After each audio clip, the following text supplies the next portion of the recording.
Hi, everybody. Welcome. This is a sizzle reel, by the way. Welcome to Conversations with Calvin, We the Species, which is here on YouTube. And today, the sizzle reel I'm introducing and live on this show is Trenton Hudson, live from Los Angeles. Uh, uh, Trent is a cartoonist. He produces cartoons.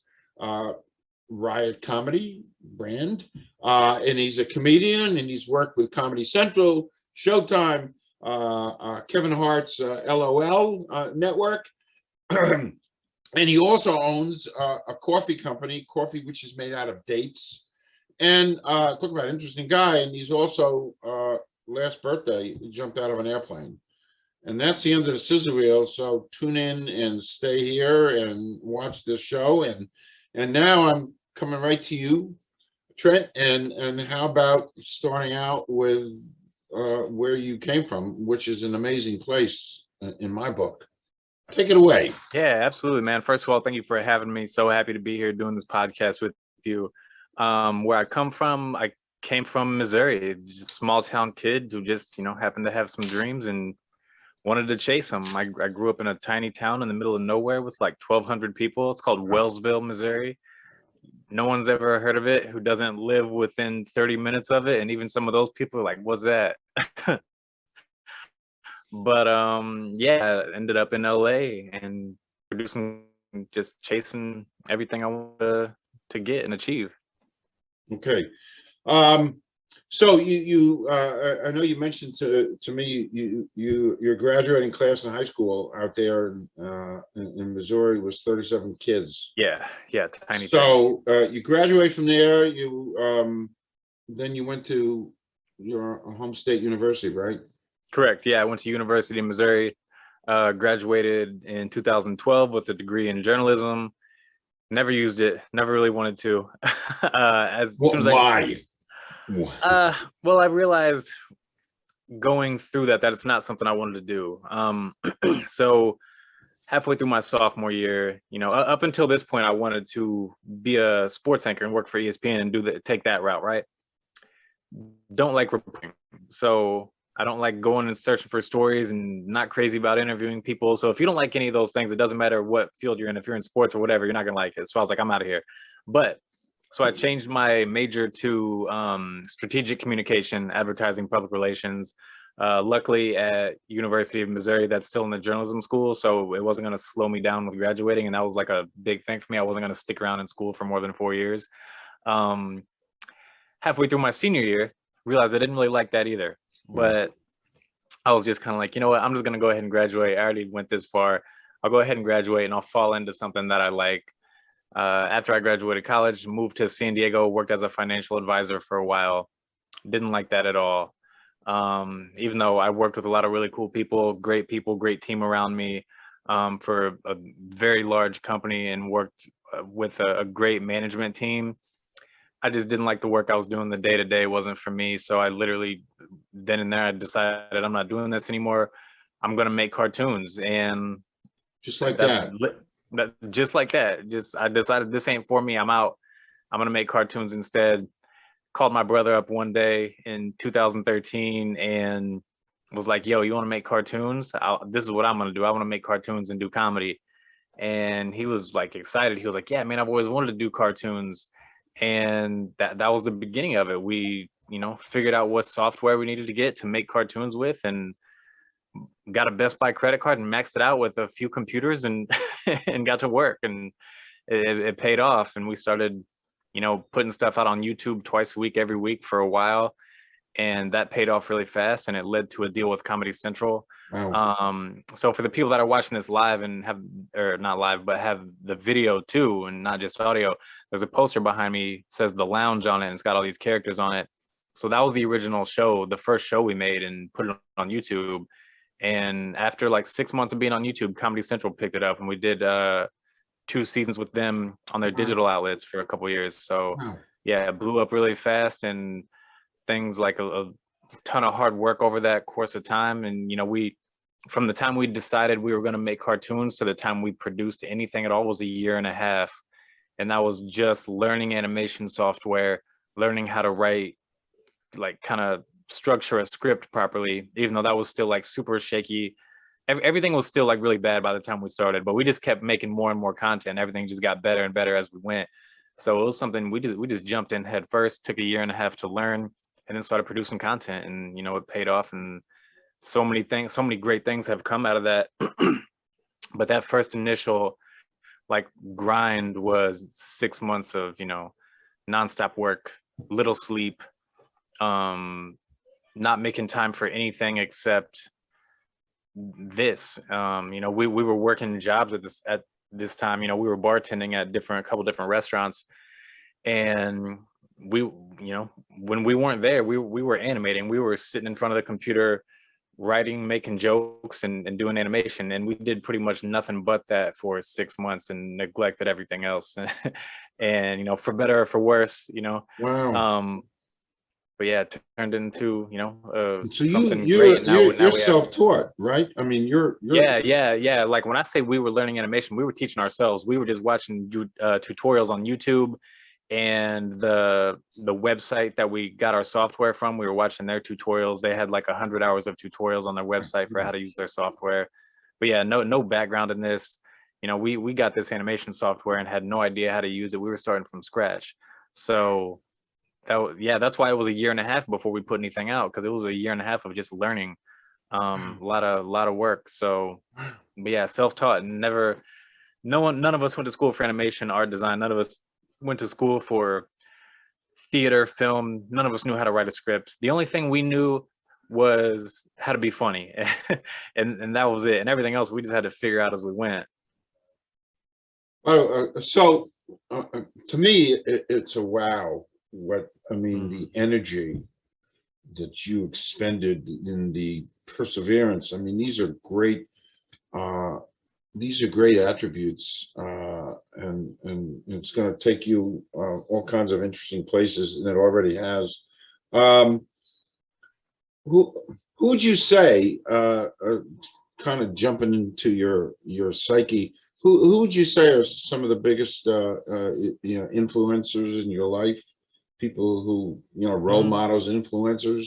Yeah. So for me, there's a couple different like specific, kind of avenues I want to talk about as far as inspiration goes. Because I got inspiration with the cartoons, right? So me and my brothers, we grew up diehard South Park fans. So as far as like making cartoons, that was our biggest inspiration. And we're big Family Guy fans. And even I remember being a tiny kid watching The Simpsons, um, like when I was young, like 3, 4 years old. And it was family tradition every week to watch The Simpsons get on the couch and see how they're going to do it different every week. What are they doing this week? So cartoons were always very influential in our lives.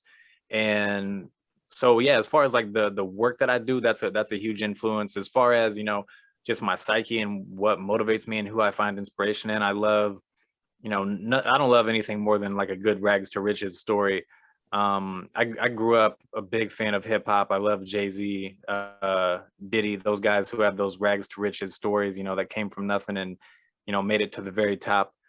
um Elon Musk, those people that are changing the world. I know Elon Musk, he has his fallbacks and his flaws, but yeah, I just love to see people that you know put in the work that they speak about, and people that are changing the world and people that are changing lives. And that's what motivates me, and those are the people that I try to read up on. What are their secrets? What are their hacks? What do they do to keep their mind in the right place? Because I think when you're pursuing anything, that's the hardest part, is keeping your mind right, and keeping your mind in a state of focus, but also in a state of desire. Because it's really easy to slip up and fall into those ruts where you like, what's the point, or forget about it, or whatever. And because I mean, at the end of the day, what we're doing, we're making cartoons, but we still have to sell these cartoons, right? Like with Comedy Central, like that was a sale, right? And so it's more than just a creative process. And especially in this business and in Los Angeles, that's why everyone comes out here and gives up, because you got to sell. You don't just come out here and create. And it's very easy to, you're sending emails, making phone calls, trying to rub shoulders with people, bump into people, whatever it takes to make it out here. And whenever have those weeks at a time, months at a time, sometimes years at a time, where you don't see like tangible growth in your business, right? And in your pursuit. And so if you can understand that you're going to go years without making giant leaps at a time sometimes, but sometimes you'll make a giant week in a leap and a giant leap in a week, and then you're kind of stagnant somewhat for the next months or year. And so you got to figure out how to maintain that drive and that focus, because it's all going to come back. And it's kind of like a cycle, but you gotta stay sharp during the down moments, because a lot of valleys and peaks, right? Highs and lows in this kind of business with entertainment. And you gotta learn how to keep your spirit and your energy up even when everything else is down.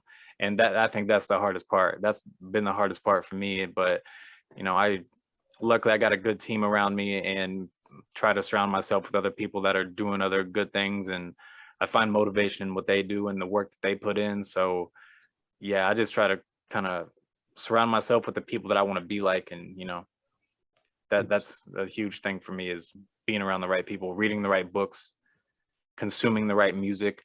I don't listen to any sad music ever. Never, ever, ever do I listen to sad music. I know that's like the popular wave right now, like what's on the radio, but I don't listen to any of that. That's so interesting. We talked about music, Mhm. you and I. You'd mentioned Jay-Z, and I mentioned when he launched his 444 album. I was in Florida, and there were buses and all kinds of, and I'm very attached to 444, not necessarily to Jay-Z. Yeah. Jay-Z, It's crazy though how an album can kind of have such a profound effect on you, right? So for me, there's like two albums in my life that, and they're not my two favorite albums. They're not even my two favorite albums by these two artists, but a couple albums that really changed my life and my perspective on everything was, number one was a Jay-Z album. It was Kingdom Come. It was his first like album after retirement. Didn't get like a ton of acclaim like a lot of his previous albums, but for me, like I love it start to finish. And for me, it just made me, it came out when I was like 16 years old, right? And this was at a time whenever a lot of pop music and rap music and the music that was popular was pushing agendas of spending money on clothes and cars and rims and all that like nonsense that don't mean anything. And then he came out with this album that was like really like grown man rap, right? And about being about your business and making things happen, taking care of people and doing things like that. And that album like shifted my whole mindset at that point. And then another one was Nipsey Hussle.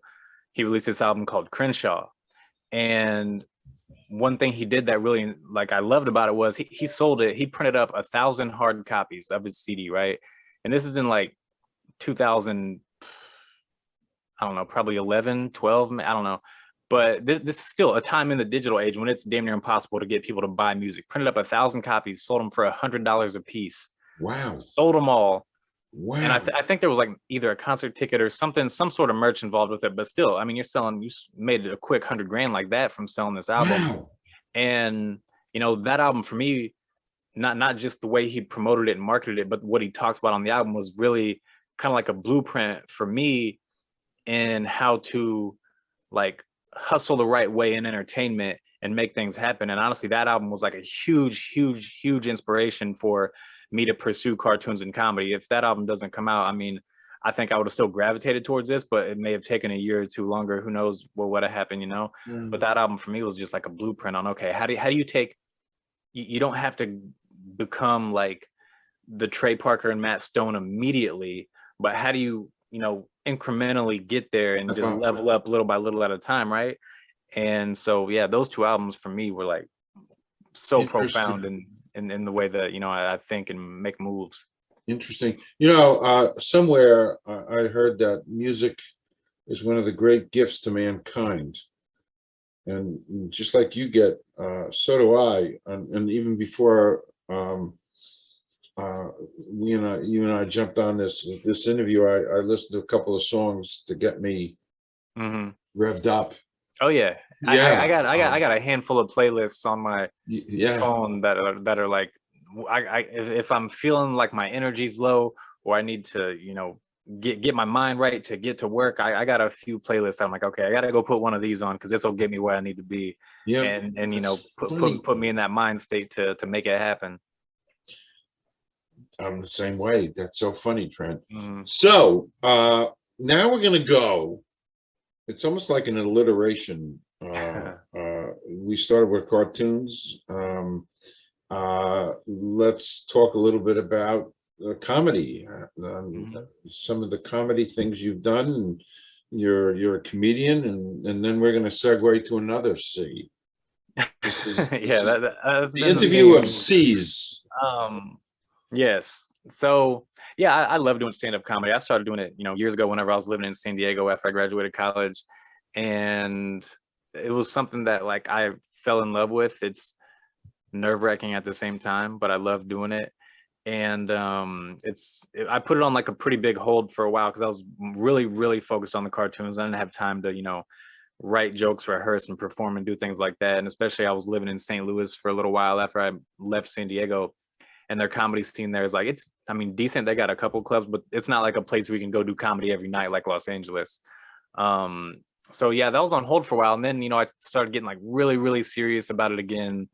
Late 2019, started doing open mics every night I could, and this and that. And then, things start going really well at the beginning of 2020. And, I get invited to a couple of shows to perform at like some decent venues here. And then COVID comes and it's like it's on pause again. Um, but I've spent a ton of time over the pandemic focused on the cartoons, Mm-hmm. and we're in like a really good position right now. We have some projects with some amazing talent attached. Great. We're working on a project right now. We got Adam Ray attached. He's a comedian. He's also he plays Vince McMahon on the Young Rock show on ABC. He's doing a Wow. voice for it, and he's like super funny. David Ketchner is a part of it. He's Todd Packer in The Office. If you watch The Office, he also played Champ Kind and Anchorman, the dude with the cowboy hat that says Whammy. Super funny. He plays like the head honcho in the show, and his voice for the character that we made is so hilarious. And then we have another project. We have one of the original producer of South Park attached to, and he agreed to executive produce our show, which is huge for us. Mhm. It's like damn near a dream come true, a dream that I didn't even know I had, right? To have the original producer of my favorite show of all time Wow. agree to produce one of our shows and help us sell it. And so like that was such just an amazing thing to even happen. And it's kind of funny how it all worked out. And this is a lot of these projects I'm talking about right now, these are all things that have happened in the last year and a half since the pandemic started. Our focus has been we're trying to go away from the digital internet shows and package up some great shows with great talent, producers, and sell those to TV network streaming services. We actually have a couple pitch meetings coming up for the show that we have with the South Park producer attached. So things are going really good. And then once as soon as I have like more time on my hands, I'm going to start performing comedy again a lot, because I have a ton of material that I've written over the course of the last year and a half. And the best part about it is none of it is like pandemic material. None of it is quarantine jokes. It's jokes that people are going to still find funny as time goes on. And people aren't going to be like, okay, we're tired of quarantine jokes. Yeah. In a couple months, probably people are going to be like, we're tired of hearing about this shit. So I think that's kind of like how I am anyway. The comedy shows that I've seen lately, and I wanted some like more authentic, personable comedy that's going to stand the test of time. So as soon as and LA just kind of started to open back up as far as the comedy clubs go. Right. So that's great, and I'm like about to start putting out some really, really good stuff. And yes, but yeah, the cartoons have been really, really at the forefront of everything, and that's a lot of work to put these shows together and putting treatments together for them, little animated sizzle reels and this and that. So that's where our focus has been over the course of most of the pandemic, though. And it's been great, and we've linked up with some amazing people. And yeah, we have like a ton of shows in our back pocket that we're just waiting to pitch. We actually had a pitch meeting for one 2 days ago for a completely different show that I didn't even mention. We have a couple former NBA players attached to the show, and it's about them. It's about like life after basketball and trying to like discover yourself, right? At now that, you know, what you've done your whole life is gone. So, and it's essentially like if we took away all the riches and they had to start completely from scratch, what would they do, right? And so the show is just like hijinks and get rich quick schemes and nonsense, and it's super funny. But we pitched that 2 days ago to one of like the major streaming. Using NBA guys, right? Yeah. So I have an idea for and you. they were in on the pitch, so it's like they're part of the show. They're the stars. Well, I have an idea for you that I've been sitting Lay it on on. me. This is all improv. I've been sitting on for about 15 years. Okay. I wanted to write, and I never did, but I'm giving it to you. I wanted to write a thing about NBA players called The Last Dunk, Okay. and I thought I thought it was brilliant, actually, Yeah. because in other words, you go over to an NBA guy and say, "Do you remember the last time you dunked the ball?" Now, of course, you can't dunk a ball because you're too Yeah. old. You're this, your legs are bad. But tell me the last dunk. Mhm. And I just thought it would, I try to remember my last dunk. I'm 6'5", Mhm. and I actually could jump pretty good. Yeah. Almost like that movie. Uh, you know, White Men uh, Can't Jump. yeah. Yeah. Best basketball movie, by the way, is White Men Can't Jump, in my opinion. The best Oh, basketball movie. Wesley Snipes and And Woody Harrelson, Woody. such a great duo. I know a lot of people lean towards Hoosiers. Younger generation, a lot of them lean towards Coach Carter. White Men Can't Jump, best basketball movie. It's great. It's great. It really is. Well, because it's real. I mean, Yeah. It's real. It's our time, Yeah. and it's real. It is a great movie. Mhm. But anyway, file out in your memory banks. The Last Yeah. Dunk. That's awesome. I would love to, if that was real, I would love to, sit down and watch people talk about that. Yeah. When's the last time you dunked a ball? Mhm. And what was the circumstances? And Yeah. and the presumption is they can't dunk anymore. Yeah. And they haven't tried. Mhm. I go to so many basketball games, and I always think about that. And I remember my last dunk, which was I don't know, 25 years ago in my backyard, Mhm. and my rim was like 10-2. So Yeah. and I got up there and I dunked it, and that was the last dunk. Nice. I think you'd be surprised how many of these former NBA players can still dunk. Dr. J can still dunk it, and this dude is like 70 years old.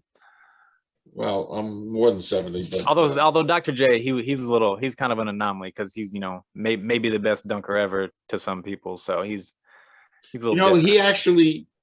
he probably elevated the whole art of Oh, dunking. absolutely. Changed. I think he made it in arts. Yeah. I mean, I think you had this will turn into a whole basketball conversation if we're not careful, because I'm a diehard NBA fan. And one of our shows we were making for a while was called Real Ballers, and it was just like a parody of all because like the NBA news cycle is complete nonstop drama and like nonsense, right? So we were just making fun of everything going on in the NBA news cycle, and something would happen in the news, and we would make fun of it. We'd have an episode out a day or two later just making fun of everybody and making fun of it. And we had current players in it, legends in it, everybody, and it was super funny just making fun of these dudes, because we're diehard fans, but we were never like too disrespectful about it. It was always like kind of good fun. And I don't know, like honestly, the better of a player you are, the more we made fun of you, because I don't know, I think that's the price of greatness. Yes, well, it's what do they say about something about flattery and the sincerest? Yeah. So like Magic Johnson was in the show, and Magic's like one of my favorite players of all time. Like I was a point guard all growing up playing basketball, and so he was in the show, and he was just kind of like he was like our Bugs Bunny of the show, right? He was like this super kooky character, but he would do all he cared about was trying to help the Lakers be good again. So he would do like whatever it takes to, there's no limit on how far he'll go to to help the Lakers, get back to the top. So his character was super funny in the show, but like super wild. But yeah, the NBA, that's it's like the only thing that I really care about that doesn't affect me whatsoever. It's like I got other things I care about like outside of myself, but they're like things that affect me, right? But yeah, the NBA has no effect on my life, no matter who wins the championship, MVP, whatever. Just pure doesn't change enjoyment. it. But I love it. It's like it's the reason why I don't really watch TV too much. So people always ask me, do you watch this show or this show? I'm like, I don't watch any shows. All I watch is too much NBA basketball and a few cartoons, and that's it. Well, I'm not that far away from you. I watch mostly college basketball. Okay, nice. Yeah, yeah. Yeah, college basketball is great too. I'm an NBA guy myself, but I totally, because the college game's a totally different game, and I see how someone could like, kind of gravitate towards that style of play a little more. But yeah, for me, I'm a pro guy all the way. And I will say, even though like I'm not a big college basketball fan, the NCAA tournament is without a doubt the most exciting thing in sports. I put it right up there with the Olympics. Yeah. And as far as like American sports, right? Does anything even compare to the NCAA tournament as far as excitement and drama? Whether you're a college basketball fan or not, I think you got to give it up to that. So I mean, I don't even watch college sports. I fill out a bracket every year and watch the tournament because it's drama. And you get alerts on my phone like it's a 5-point game between such and such with 5 minutes left on TBS or whatever. Like, all right, I'll tune in for a minute. I got a sec. Let's watch, see what happens with this drama right here. I'm rooting for the upset because I don't have a dog in this fight. I agree. I always used to say it probably was equivalent to the Olympics, maybe even better. Yeah. The NCAA. Yeah. Love it. Love college basketball. Yeah, it's great. It really is. So the next, I love kind of drifting. Boy, we could drift off for long. I'm telling you, like, especially this thing could easily turn into a whole basketball hour. Well, it can and will. So we should get off of it because it'll. I know. Go all day. We'll both go all day. Yes, really. I'm loaded with stories. We'll do that on a separate call. We'll do that on a separate call. In 76, in 1976, I was hanging out in Chicago. I had a girlfriend in Chicago, and I was playing some ball out there, and some people saw me playing ball and said, I was staying there, and I wasn't living there, but I was in Chicago the whole summer. Yeah. And they said, how'd you like to get a try out with the Bulls? This was pre-Jordan. Mm-hmm. And I said, yeah, sure. I mean, and Nice. I could play. Yeah. Jump. You probably could have played for the Bulls in the 70s because they were absolutely god awful. Correct. And they were. And I said, yeah, sure. Do it. They knew some people in town, and I said, yeah, do it. And then a funny thing happened. I broke up with the girlfriend. Mm-hmm. And came back to Jersey, and so much for the Chicago Bulls. It is what it is. Yeah. It wasn't meant to be, and we'll never know. But I have a picture that I'll send you. Yeah. When we're done, I have a picture of me jumping center. I was playing in a tournament in high school. In Canada. I was a senior. Okay, nice. And I jumped that guy like by 2 or 3 feet. No, I'll send you a picture later. Yeah, cool. So now we're going to the third C. We're going to talk about coffee. Yeah, let's talk about coffee. We did the cartoons, the comedy. To me, an amazing. I ordered the coffee last night. I saw that. Yeah, thank you. Appreciate it. I ordered it last night, so I can't tell you how it tastes yet. But this is your company. This is your creation. Yeah, it's called KORMA. Date Coffee. Started it almost a year ago. I started it. So how did this all come about? So this all came about. I gotta take it back past a year. So a little over a decade ago, I was 20 years old. Woke up one morning with some pain in my arm. Didn't really think too much of it. Got up, walked it off, laid back down, came back. Other arm started feeling weird. Chest started hurting. And I'm like, this is like kind of odd. Like it wasn't like too painful, but it was like a weird pain that I'd never felt before. And like, it was kind of like alarming, right? So I went to the ER, sat in the emergency room for 2 hours before I got admitted probably. And they run all these tests on me. And then they stick a catheter in my leg and look inside my chest and look inside my heart. And they're like, oh yeah, you're having a heart attack. And I'm like, crazy. So I was in the hospital for a week, almost a week. And I'll say another thing too, that changes your perspective on things when you're 20 years old and thinking about mortality, right? Um, but I'll get back into that later. But yeah, for the coffee. So I have a heart condition. My heart, although now is like pretty well, almost 100% normal, almost no damage to it, super lucky. And so yeah, me and my cardiologist, we did like every test in the book last summer and everything came back amazing. And he basically said, I'm not worried about you with anything. Live your life. Like you have normal function. Everything looks amazing. So, but caffeine bothers me. Caffeine gives me chest pain a little bit because it's tightens your arteries a little bit, constricts them. So your blood doesn't flow through completely normal, right? So gave up caffeine, haven't been drinking coffee.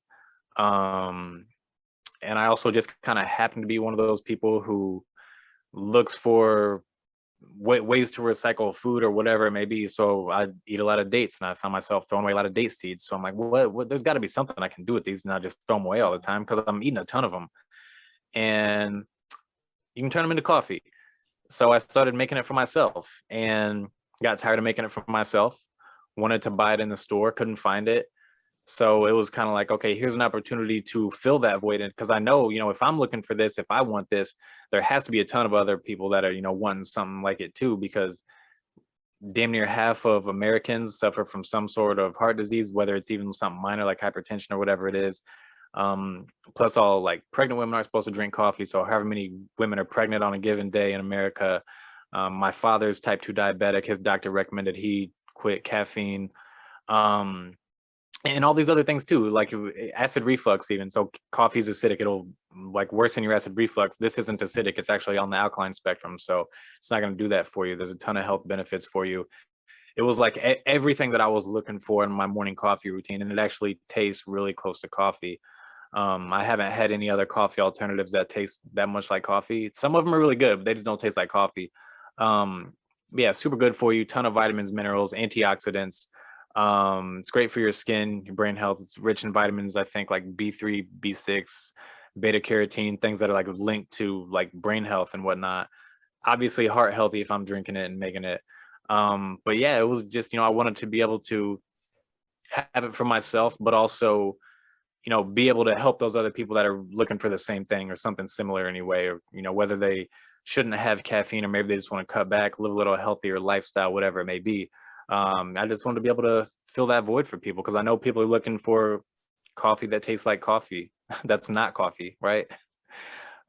So there was something that, I kind of fell into and I loved it. And I love being able to do that for people. And I love, trying to grow this company and make more people aware of, what we're doing.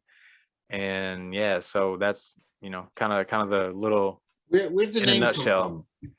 from? The name came from, so I called it KORMA because date coffee is actually, it originated in the Middle East, Mediterranean area, and KORMA is Farsi for date. So for those of you who don't know, Farsi is an older language from Persia. So that's how it was either, if I was going to pick a language from the Middle East, it was either Farsi or Arabic. So I chose Farsi. I changed the spelling just a little bit to make it simpler. And that's how it came about. It's funny. My Farsi daughter-in-law's parents speak Farsi. Someone asked me recently why I picked Farsi instead of Arabic or maybe something else. I was like, I don't know. Probably in the back of my mind, my lawyer is Persian and she speaks Farsi too, so that may have had something to do with it. Just because like a sliver of familiarity in my subconscious that I wasn't even thinking about. So who knows? Maybe that had something to do with it. But yeah, that's how it came about. No, I think it's cool. And actually, they're going to be here in a couple of days to visit. My Nice. my son's in-laws, and we're gonna, and they're Persian, so it's kind of cool. Where can people find this? So you can find it online. We do most of our sales through our own website. It's kormacafe.com. So KORMACAFE, KORMA Cafe. We're also available on Amazon. Although if you buy direct from us, we do offer free shipping on our site. And I think the Amazon shipping, it's not much, it's like $5, but I mean, I would want to save that. Okay. But yeah, so it's available both KORMA Cafe or Amazon, KORMA Date Coffee. You know, either one. We also have like, I started making this amazing coffee scrub for myself with, it's like the KORMA, the coffee grounds, black Hawaiian, lava salt, and which is like a sea salt from Hawaii that has like natural charcoal embedded in it. And so it's like great. It removes toxins, delivers antioxidants. There's Wow. also like some coconut sugar, Wow. jojoba oil, which is like great for your skin. It helps reduce wrinkles, helps your skin So make you use collagen it, naturally. you know, you can use I it. use it on my face. I use it on my Okay, face. My girlfriend uses it on her whole face and body. She loves it. But yeah, cool. and then it's like jojoba oil, coconut oil, grapeseed oil. So it's like got vitamin E. It's got, you know, the things that are gonna everything your skin needs. And I've been using it myself, and I love it. So I was like, this is probably something people want too. So I threw that in the catalog and launched that. So, but yeah, the coffee's where it's at though, and I love it because it was, you know, everything I was looking for with my coffee routine. You know, listening to you, knowing you, we've been on Zooming for a few Hmm. times here, uh, and this is a compliment I'm paying to you as I sit here and digest. I'm an old movie person. I Hmm. thrive and I live off of old movies, particularly. It inspires me. Nice. But my impression of you listening is there's a movie about your life waiting to happen one day. I hope so. I hope so. Uh, What a journey you've had so far. I mean, really. yeah, it's interesting, man, because I come from, you know, a really really poor background. Like we didn't always have, you know, enough food in the house.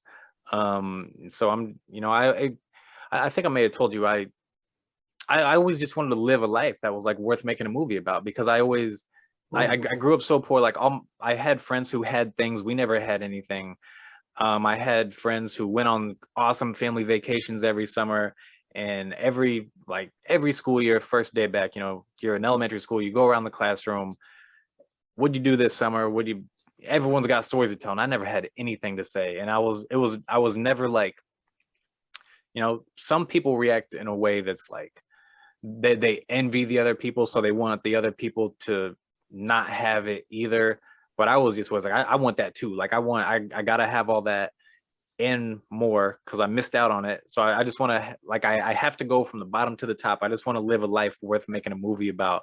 And I remember thinking that when I was like 6, 7, 8, 9 years old, like I just want to live a life worth making a movie about or writing a book about. uh, And so that's kind of like inspired me and motivated to, you know, make things happen and, you know, try to live a life that's fun and enjoyable because, you know, we only get one as far as I yeah. know. So I'm, you know, just trying to get as many experiences as I can. And it's kind of like why I jumped out of the plane. Yeah, that was my next, that was Goes my, with those experiences. yeah, Um, let's talk about that. You jumped out of a plane. I mean, yeah, and yeah. you know, it was a one-shot deal. You went out on a plane and you jumped out. It And was a one shot deal, but I'm gonna do it again though because you are. it was really fun. Although the only thing I would do differently. So the first time I did it was tandem jump, right? So I had a professional on my back. If I'm gonna do it again, well, when I do it again, I'm gonna take the training to jump out on my own because, you know, I did it on my 30th birthday, and I did it for a couple reasons. I wanted to kind of just feel free and feel connected to the earth and the universe, and I also wanted to when you jump out of a plane, and especially you're doing tandem, right? So I don't get to pull the cord. I'm just falling, and I have no control over anything. So it takes a deep amount of trust to do that, right? You have to trust the pilot, you have to trust your Parachute. partner on your back, you have to trust the universe or God or whatever you believe in that it's not your time to go. And so it was kind of a combination of all those things, but I would do it solo next time because having someone on your back, you can't be fully present whenever you have someone else with you on your back like that. And so I'm sitting here, you know, I'm falling, just enjoying myself, the peacefulness of the moment. And I got a dude on my back who's like tapped me on the shoulder and he's got a camera on his wrist, like, get me to look at the camera stuff. I'm like, this isn't really what I want. This isn't, what I mean, I guess I signed up for, but I don't know. I just want to fall. I just want to fall out of the sky and have a parachute save me. But yeah, it was an awesome experience. I mean, and another thing was I kind of, there's a fear factor there too.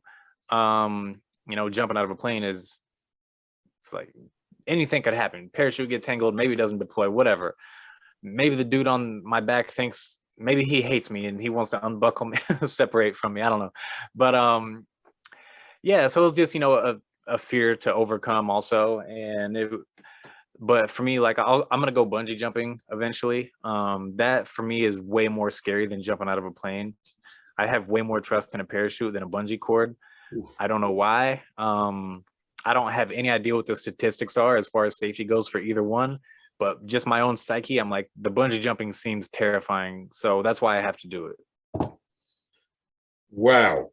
So we've come to the end of this segment, which means I hope there are others, because I'll always be around